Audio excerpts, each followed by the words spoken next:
Muchas veces solemos pensar que la realeza gozaban de una vida tranquila, sin problemas y seguras en sus castillos o palacios.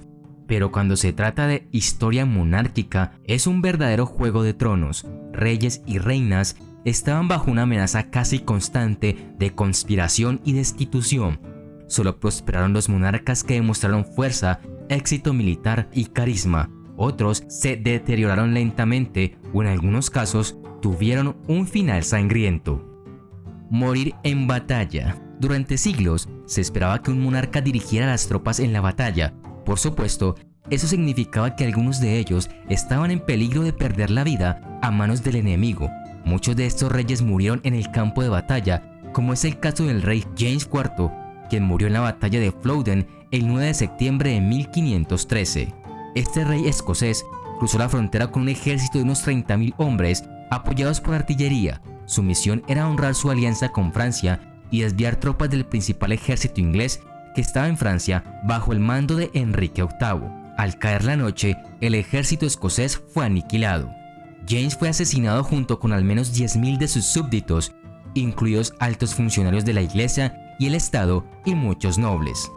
Los finales del siglo XV y principios del siglo XVI fueron de hecho tiempos sangrientos para los gobernantes. Ricardo III fue el último rey inglés en morir en batalla, en la batalla de Bosworth Field en 1485.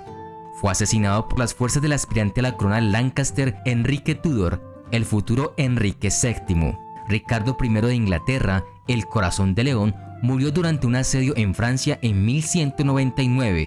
Guillermo I, el Conquistador, corrió una suerte similar y también sufrió heridas mortales mientras luchaba en Francia. Su predecesor, el rey Harold II, había sido asesinado en la batalla de Hastings por invasores normandos bajo el mando de William en 1066. Los nombres de muchos de los reyes muertos en conflicto siguen siendo famosos hasta el día de hoy. Regicidio, traiciones. El regicidio es el asesinato intencionado de un monarca o soberano y a menudo se asocia con la usurpación del poder. No importaba si se era un buen gobernante, siempre existían la envidia y hambre de poder de otros que harían lo posible por subir al trono. En Occidente, el regicidio era mucho más común antes de 1200 o 1300. Se cuentan 20 casos de regicidio entre 1200 y 1800, lo que significa que el 6% de los monarcas fueron ejecutados por sus súbditos. Se cuentan 94 casos de regicidio entre el 600 y 1200, lo que significa que el 21.8% de los monarcas fueron ejecutados. Por ejemplo, el acto de regicidio político más famoso en Europa fue la ejecución del rey Carlos I durante las guerras civiles inglesas. A lo largo de su reinado de casi 24 años, Carlos chocaba rutinariamente con un parlamento cada vez más inquieto y poderoso. Las tensiones se estallaron en rebelión abierta durante la década de 1640.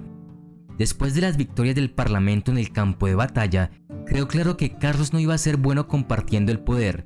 Entonces, el parlamento inglés hizo todo lo posible para justificar legal y políticamente la ejecución de un rey, y tuvieron éxito en su esfuerzo. Carlos fue decapitado el 30 de enero de 1649. Envenenamiento.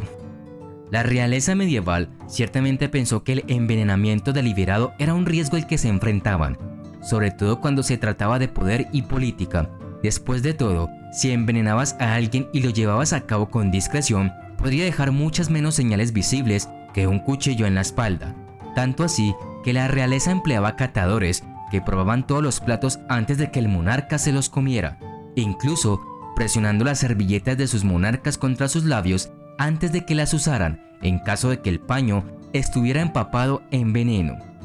Enrique de Flandes, muerto en 1216, el segundo emperador latino de Constantinopla, y Blanca II de Navarra, muerta en 1464, fueron supuestamente envenenados por miembros de sus propias familias.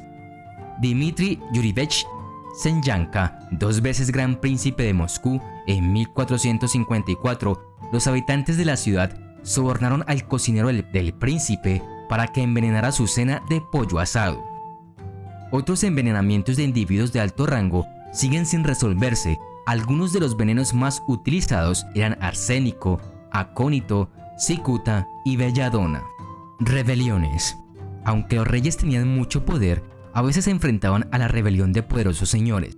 Como resultado, durante la Edad Media, si se era un mal gobernante o tirano, el pueblo se haría sentir. Eduardo II era un rey ineficaz e impopular, separado de su esposa, porque el rey prefería a los amantes masculinos. Fue derrocado en una conspiración dirigida por la propia reina. Luego, Eduardo fue asesinado mientras estaba encarcelado en el castillo de Berkeley con un atizador al rojo vivo. Al igual que Eduardo II, Ricardo estaba aburrido de la responsabilidad del gobierno y era adicto al placer y la extravagancia. Derrocado en una revuelta militar dirigida por Henry Bolingbroke, fue depuesto y luego ejecutado en secreto en el castillo de Pontefract. Un obsesivo religioso dominado por su reina, Margarita de Anjou, Enrique no pudo evitar el descenso de Inglaterra al prolongado conflicto interno que ahora se conoce como la Guerra de las Rosas. Derrocado en 1461, permaneció luchando para recuperar su poder hasta 1471, cuando después de haber sido brevemente restaurado al trono en un golpe de Lancaster, su ejército fue derrotado y fue capturado y ejecutado rápidamente. La caza era un pasatiempo importante para la realeza medieval y la aristocracia. Esta habilidad en el deporte era muy admirada. Se registró que el emperador Carlomagno disfrutaba mucho de la caza a principios del siglo IX, y en Inglaterra, Guillermo el Conquistador buscó establecer bosques reales donde pudiera entregarse a su amor por la caza, pero esta no estaba exenta de riesgos. Los cazadores podrían resultar heridos o muertos fácilmente en accidentes. Podrían caerse de su caballo, ser atravesados por una flecha, mutilados por cuernos de ciervo o colmillos de jabalí, o atacados por osos. El estatus ciertamente no garantizaba la seguridad. Existen muchos ejemplos de reyes y nobles que tuvieron un final trágico como resultado de la caza. El emperador bizantino Basilio I murió en el 866 después de que aparentemente fuera atravesado por los cuernos de un ciervo y fuera arrastrado más de 5 kilómetros antes de ser liberado. En 1100, el rey Guillermo II murió a causa de una flecha en un supuesto accidente de caza en New Forest.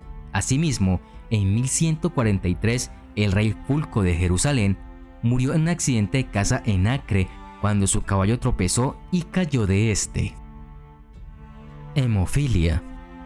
La hemofilia es una afección sanguínea poco común en la que las personas no tienen el factor de coagulación que permite que la sangre se coagule cuando sangra. Es una enfermedad hereditaria que generalmente se transmite de madre a hijo. También es una enfermedad que prevalece en las familias reales europeas. Se cree que la reina Victoria era portadora de hemofilia B y transmitió la enfermedad a 3 de sus hijos. El príncipe Leopold murió de una hemorragia posterior al accidente cuando tenía 30 años, pero las 2 hijas que heredaron el gen mutante, la princesa Alicia y la princesa Beatriz, se casaron con la realeza en otros países europeos. La princesa Alicia era portadora de hemofilia y su hijo murió a causa de la enfermedad en la primera infancia. Una de sus hijas, Irene, se casó con el príncipe Enrique de Prusia y le pasó el gen a la familia real alemana. La segunda hija de Alicia, Alix, se casó con el zar Nicolás II de la familia real rusa. Desafortunadamente, todos los hijos de Alix y el zar murieron durante la Revolución Rusa, por lo que el gen mutante se detuvo allí. La hija de la princesa Beatriz, Victoria Eugenia, llevó la enfermedad a España cuando se casó con el rey Alfonso XIII. La pareja pasó a tener 5 hijos, una hija, portadora cuyos hijos no heredaron la enfermedad, y 4 hijos, 2 de los cuales tenían hemofilia. Ambos hijos con hemofilia murieron sin tener hijos. La podagra o gota aguda.